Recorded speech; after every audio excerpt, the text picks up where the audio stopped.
Welcome back to the Racing Dudes YouTube channel, where today we will be previewing the Grade 1 Jenny Wiley Stakes at Keeneland this Saturday, April 15th.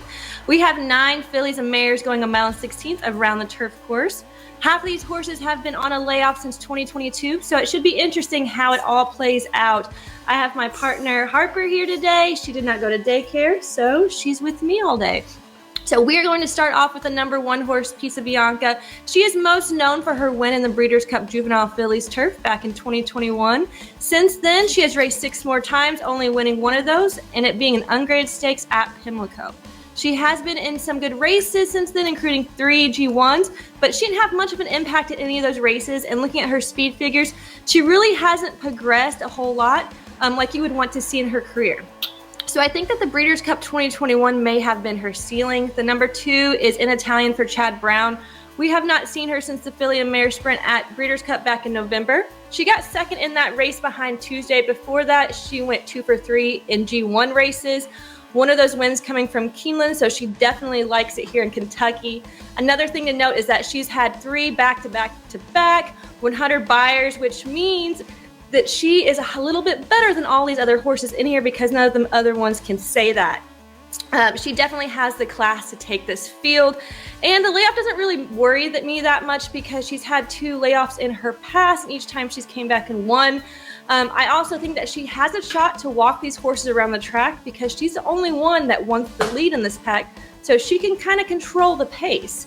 The number 3 is Queen Goddess, who is shipping in from California for Mike McCarthy. She is coming off a 2-race winning streak, with her last race being her best buyer of her career. She ran over 100 buyer at Gulfstream back in January, winning pretty easily in that G3.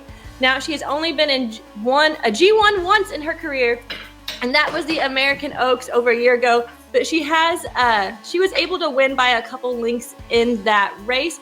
She also likes to stalk the pace, so she's going to have to speed it up just a bit to keep up with In Italian on her inside. The number 4 is the second for Chad Brown with Speak of the Devil. She came over here from France back in 2021, where she was doing pretty well. Since coming to the U.S., she has 1 for 3, but the last 2 times she hasn't finished in the top 3. However, she has finished behind her stablemate In Italian twice, so she has been facing tough company. But even last race was a G3 at Gulfstream, and she finished in 5th place. I just don't know if she has the speed for this group. The number 5 is With the Moonlight for Charlie Appleby. Now, every time he flies a horse in from Europe, it makes me intrigued because that's an expensive thing to do and shows that he has the confidence. Not only is he flying her in, he's also flying William Buick.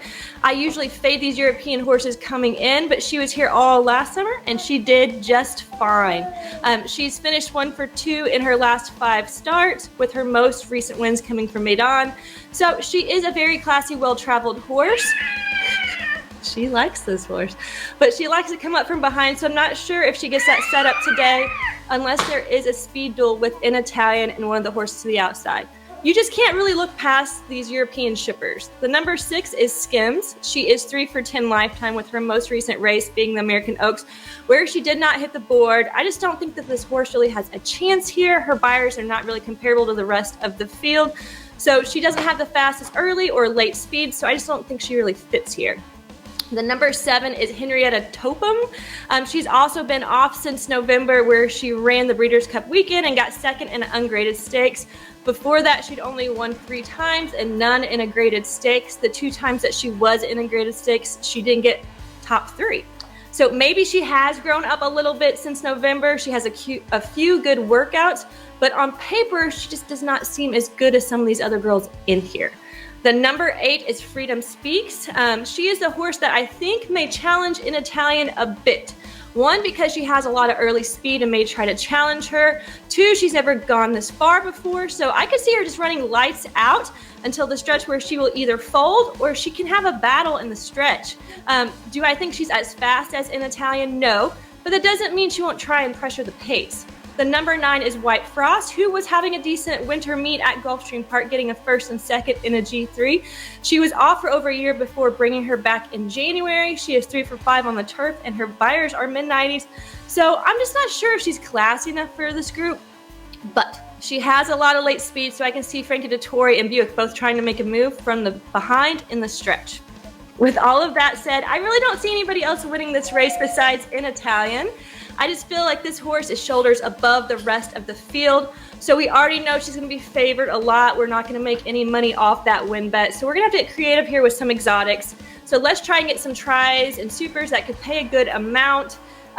So in a trifecta, we're going to add in the other Chad Brown horses, who is 10 for 1 right now. And also with the Moonlight, who is 4 for 1. And then we're going to go for a bomb with Freedom Speaks, who is a wild card. We don't know if she can even get this distance. So that is a 2, 4, 5, 8 try box. Then we're going to add in White Frost. So that's going to be a 2, 4, 5, 8, 9 superfecta.